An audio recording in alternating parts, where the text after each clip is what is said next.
I am not aware at this point in time that any of these lawsuits, when Senator Miller talks about the courts resolving, the courts haven't resolved anything because they've been all resolved on motions to dismiss.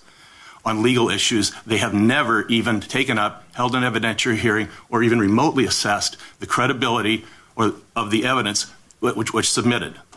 I somewhat cynically say that the suits have all been dismissed on the grounds that you can't plead your case without evidence, and you can't get your evidence unless you plead your case. Goodbye.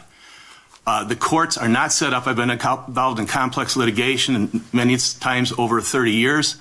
The evidence and Dan and I were local counsel in the lawsuit recently filed and dismissed in the Eastern District of Wisconsin. I should mention that on behalf of the Sidney Powell team.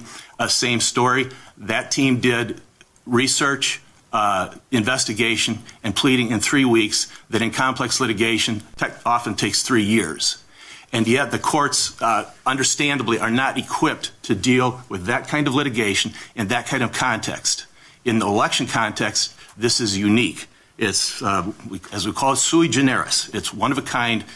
The courts are just not equipped to deal with reaching the merits of these kinds of claims.